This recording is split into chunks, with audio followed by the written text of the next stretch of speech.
Today I messed up by buying a veteran an Uber. For some context, I work as a closer at a gas station. Only one person works at a time. Last night I was closing it as I'm finishing up, this man coming up to the door clearly in distress and crying. I figured someone was hurt as he's literally banging on the door asking for help. So I open the door and ask him if he's alright and if I should call someone for him.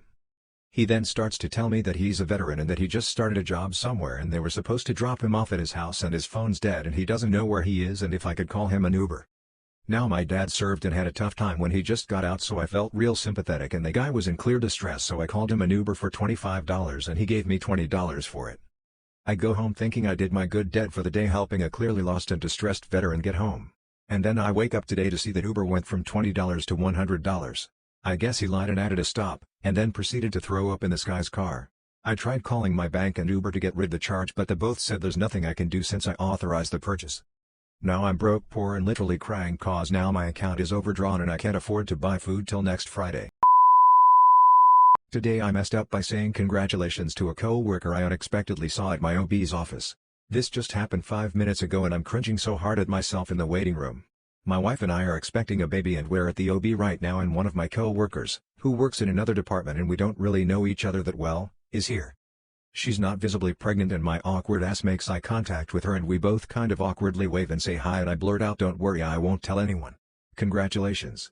And she shrugs at me and awkwardly laughs and looks away, and then she gets called back and I realize I don't even know if she's really pregnant. She could just be here to see the gynecologist, or because she's dealing with infertility, and even if she is pregnant, what if it's not good news? What if she doesn't want to be congratulated? I'm so fucking awkward. I will be cringing about this interaction for so long I hate myself. Today I messed up by cock-blocking myself because of my choice of underwear. This happened a few days ago. I had been talking and meeting a Tinder date and everything was going well. The vibe was good between us and we decided to have some fun. After some foreplay she undressed and I start to undress too. But when I took off my pants I heard her do kind of a nervous laugh. I asked what was the matter and she says, "You don't seriously wear that, right?" The problem was that I had Raving Rabbids boxers that my mom gifted to me because she thought it was funny. I asked her what's wrong with them and she said that she didn't want to do it with a man-child and that she wanted to leave. I was quite shocked because I didn't think there was anything wrong with them, although in retrospect it is pretty childish. So she put her clothes back on, left and blocked me. Today I messed up when I found out I may have ruined someone's life during my own unaliving attempt. The unaliving attempt happened 3 years ago. I was at a really low point in my life, where I needed to be medicated but refused. I had an argument with my parents that night at dinner and stormed out with nothing on me, not even my phone. I must have walked for at least 3 hours because the police officers told me I was on the side of County Road 8. I must remind you all that I was not in the right headspace. So I don't know what came over me. In the distance on the road I remember hearing sirens before I blacked out.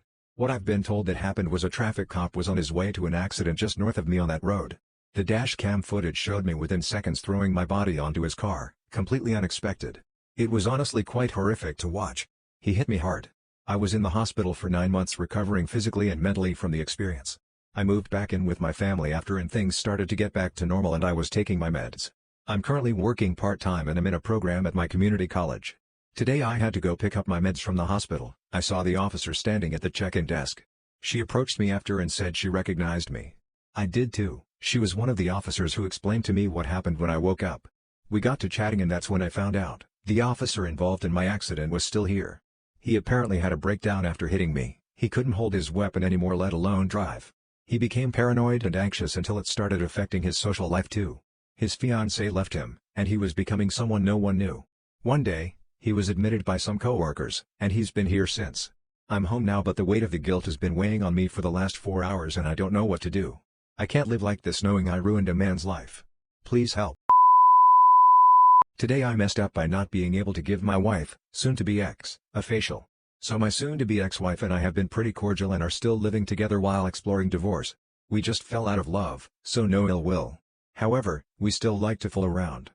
Anyways, she was explaining I've never given her a facial before, comb on her face, and I was pretty sure that I have. But without ever really knowing, we just say fuck it and start having sex. She wants me to come on her face in the end. We get naked, but I have hard time getting erect. Am I just getting old? Is what I was thinking. After getting to semi-chub, we bone for a bit and she comes but I don't. I'm not even fully erect. We get to another position but then she is too tight for me after her orgasm, and I go flaccid. I try to rub myself back but it doesn't work. We then give up, and she goes to her bedroom stating it's fine. I know it's not. I'm trying to figure out WTF? She's still the hottest person I want to bang and I can't get it up to save my life.